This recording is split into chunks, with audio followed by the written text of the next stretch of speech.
ഫ്രണ്ടിൻ്റെ ബർത്ത്ഡേക്ക് ക്യൂട്ടായിട്ടുള്ള എന്തെങ്കിലും ഒന്ന് ഗിഫ്റ്റ് കൊടുക്കണം എന്നുള്ള ആഗ്രഹത്തിലാണ് ഒരു കവായ് ഷോപ്പ് തപ്പി ഇങ്ങനെ നടന്നത്.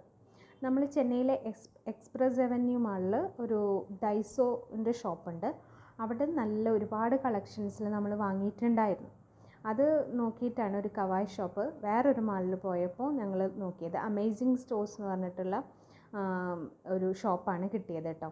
അവിടെ അധികം കളക്ഷൻസ് ഒന്നുമില്ല, മാത്രമല്ല അവിടെ ഉള്ളതൊന്ന് മൊത്തം നല്ല കത്തി റേറ്റുമാണ്. ഭയങ്കര റേറ്റ് ആയിട്ടുള്ള വില കൂടിയിട്ടുള്ള ഐറ്റംസാണ് എല്ലാം തന്നെ ഉണ്ടായിരുന്നത്. കാണാനൊക്കെ ഭംഗിയുള്ള ഒരുപാട് decorative items, plastic flowers, candle holders, photo frames, ഒരുപാട് ഐറ്റംസൊക്കെ ഉണ്ട്. പക്ഷേ എന്നാലും ഡൈസോൻ്റെ അത്ര കളക്ഷൻസ് തോന്നിയില്ല. പക്ഷേ ക്യൂട്ടായിട്ടുള്ള നല്ല സാധനങ്ങളും തന്നെയായിരുന്നു കേട്ടോ. പിന്നെ അതുപോലെ ഹാരി പോട്ടറിൻ്റെ ഒരു വലിയ കളക്ഷൻ അവിടെ കണ്ടു ഞങ്ങൾ. ഡയറി, അതുപോലെ ജേർണലിങ് ചെയ്യാനുള്ള ബുക്സ്, അങ്ങനെയൊക്കെ ആയിട്ട് അവിടെയൊക്കെ ചുറ്റി നടന്ന് വീഡിയോ എടുത്തിട്ട് ഞങ്ങൾ തിരിച്ചിറങ്ങി നമ്മുടെ ഡിമാർട്ടിൽ നിന്നൊരു ഗിഫ്റ്റും വാങ്ങിപ്പോന്നു.